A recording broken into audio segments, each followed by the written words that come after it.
rescató y como el mar fluye su amor sublime gran. Reciban un saludo y sean bienvenidos al devocional Tiempo con Dios. El Señor sea bendiciendo a cada uno de ustedes.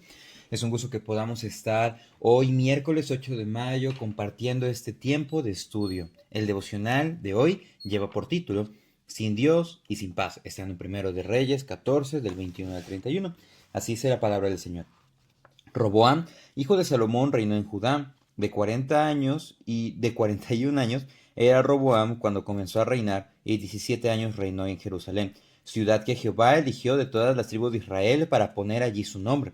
El nombre de su madre fue Naama Amonita. Y Judá hizo lo malo ante los ojos de Jehová y le enojaron más que todo lo que sus padres habían hecho en sus pecados que cometieron, porque ellos también se edificaron lugares altos, estatuas e imágenes de acera, en todo collado alto y debajo de todo árbol frondoso. Hubo también sodomitas en la tierra, e hicieron conforme a todas las abominaciones de las naciones que Jehová había echado de delante de los hijos de Israel. Al 5.º año del rey Roboam, subió Sisac, rey de Egipto, contra Jerusalén, y tomó los tesoros de la casa de Jehová y los tesoros de la casa real, y los saqueó todo.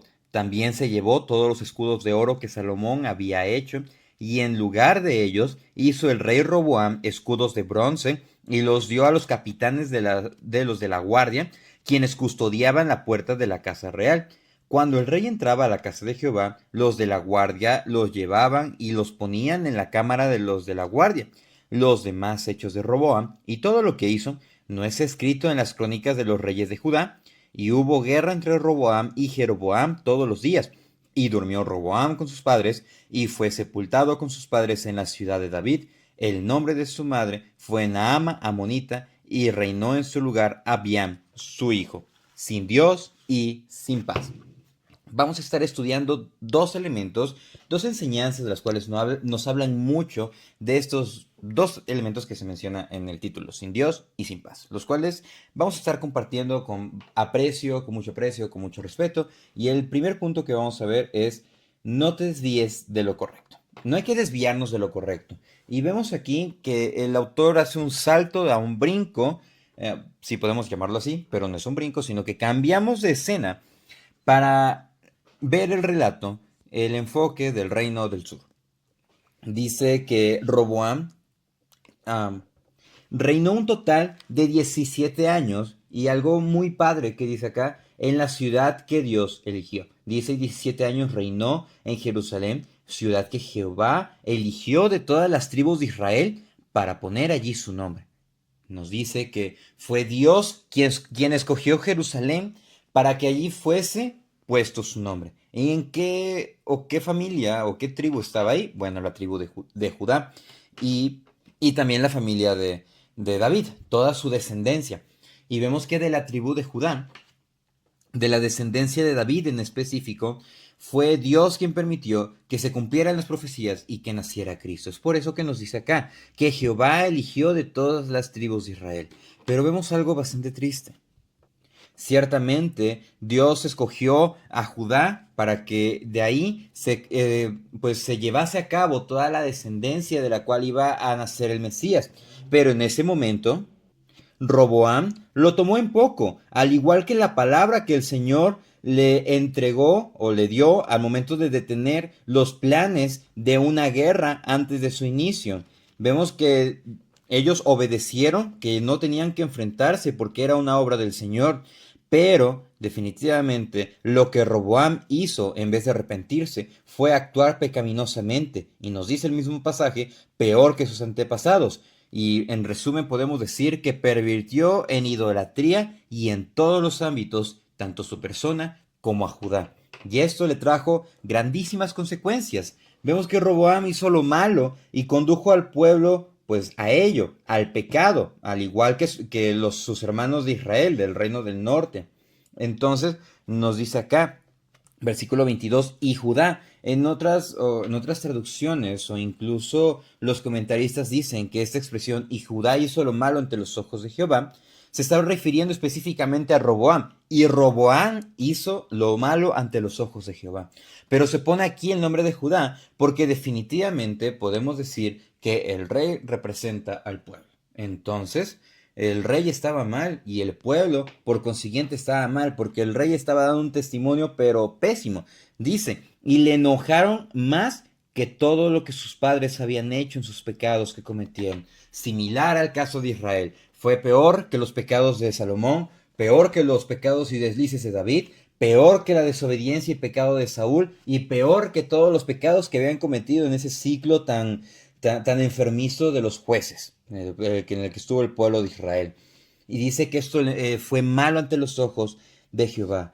Y eso nos da definitivamente una advertencia como creyentes, ya que a nosotros se nos hace el llamado de cuidar nuestros caminos. Proverbios 4:26 nos dice, examina la senda de tus pies y todos tus caminos sean rectos. No te desvíes a la derecha ni a la izquierda, aparta tu pie del mal. Esa preocupación que tiene el predicador por cada uno de nosotros, esa preocupación que tiene el Espíritu Santo por cada uno de nosotros, es que no nos desviemos. Pero ¿cómo?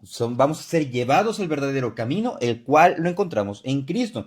En el mismo capítulo 4, pero el verso 18 nos dice, mas la senda de los justos es como la luz de la aurora, que va uno en aumento hasta que el día es perfecto, pero no por la obra de los justos, sino por la obra de Cristo en cada uno de esos justos, porque somos justificados, somos regenerados a través de la obra del Espíritu Santo, cuando nosotros leemos la palabra, cuando oramos, cuando tenemos comunión con Dios, cuando estamos en comunión con nuestros hermanos en nuestras iglesias locales, de manera que este es un llamado para que podamos ver cuáles son las consecuencias de desviarse, en qué se puede caer cuando el pecado ciega a las personas y que nosotros como creyentes no debemos de apartarnos del verdadero camino, del camino correcto, el cual está en Cristo. Esto nos lleva a nuestro segundo punto, el cual es cuando tu tesoro no es el correcto.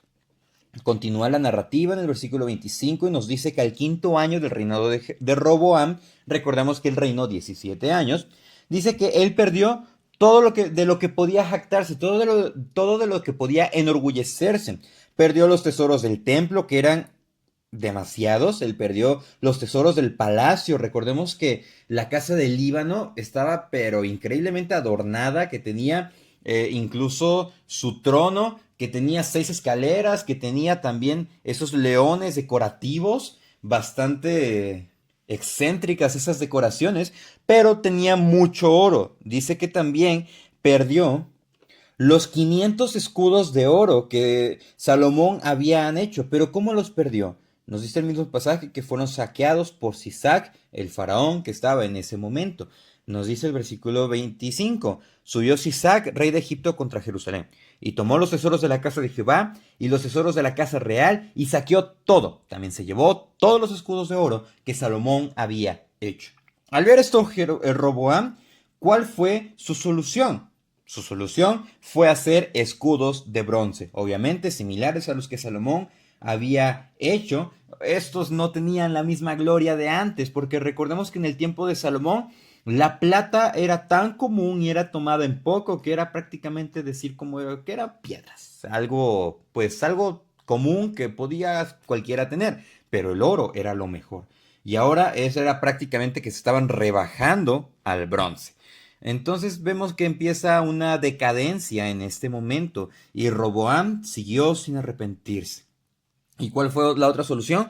Que estos escudos ya no iban a ser robados, sino que iban a ser resguardados. Nos dice el versículo 27 que les dio a los capitanes de los de la guardia, quienes custodiaban la puerta de la casa real, y cuando el rey entraba en la casa de Jehová, los de la guardia los llevaban y los ponían en la cámara de los de la guardia. Los volvían a poner en el cuarto de la guardia, o sea, los resguardaban, porque era como que su carta de presentación para demostrar que seguían teniendo ese poder, pero ya no lo tenían, porque Dios ya no estaba con ellos. Aunado a ello, todo su reinado tuvo guerra contra Jeroboam en el versículo 30, y hubo guerra entre Roboam y Jeroboam todos los días, tanto los 22 años del reinado de Jeroboam, bueno, los 17 años del reinado de Roboam y de Jeroboam, tuvieron conflicto, y esto porque pues así Dios lo permitió. Recordemos que cuando Dios le dijo a Jeroboam que él iba a afligir la casa de David por un tiempo. Y esto era parte de la aflicción que iban a sufrir para que aprendieran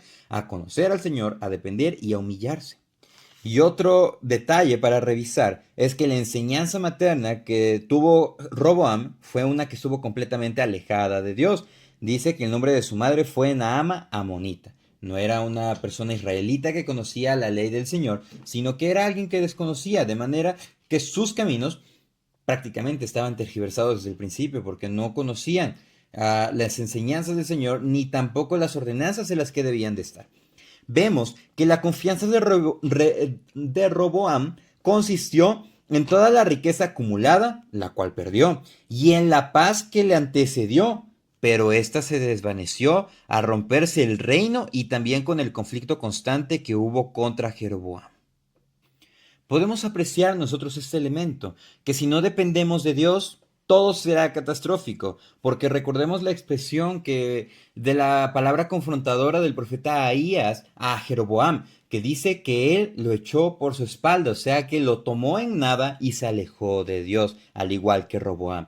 De manera que ellos sufrieron consecuencias catastróficas, y lo que nos debe de llevar es que nos debemos de fundamentar en Cristo, porque Él será nuestra ayuda en cada aflicción y nos va a direccionar con el fin de conocer su gloria.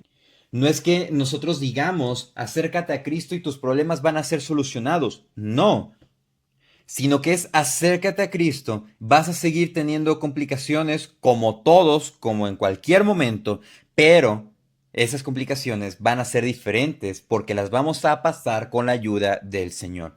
Juan 16:33 dice, esas cosas os he hablado para que en mí tengáis paz. En el mundo tendréis aflicción, pero confiad, yo he vencido al mundo. De manera que en Cristo tenemos nuestra fortaleza, en Cristo debemos de tener nuestro correcto tesoro. Recordemos, donde está tu corazón, donde está tu tesoro, ahí estará también tu corazón. Si nuestro corazón está en Cristo, en las cosas que no se marchitan, en las cosas imperecederas que están en Él, pues nosotros no nos vamos a tambalear si perdemos las cosas. Recordemos, ellos tuvieron sus consecuencias y que sin Dios se perdía la paz y se perdía todo el sustento. De manera que no debemos de desviarnos del camino correcto, el cual está en Cristo, y que nuestro tesoro debe de estar fundamentado en el Señor perfecto e imperecedero, porque en Él tenemos salvación, tenemos paz, tenemos restauración y vida eterna. Muchísimas gracias por acompañarnos en el devocional Tiempo con Dios, esperando que cada una de estas enseñanzas puedan ser de bendición a cada uno de ustedes. Agradecemos sus comentarios, agradecemos que estén apoyándonos a compartir y difundir estos devocionales para que pueda y siga siendo de edificación mutua. Agradecemos y mandamos saludos a quienes nos han comentado, a nuestra hermana Irma Solís, a nuestra hermana Rosario, a nuestra hermana Mercedes Rosales, y también a nuestra hermana María Mosquera. Reciban un saludo y también saludamos a cada uno de ustedes que nos están escuchando de cualquier lado que estén. Que sea el Señor bendiciéndolos, y si Dios nos presta vida, el día de mañana continuaremos nuestro estudio en Primero de Reyes. Saludos. Salvador me rescató.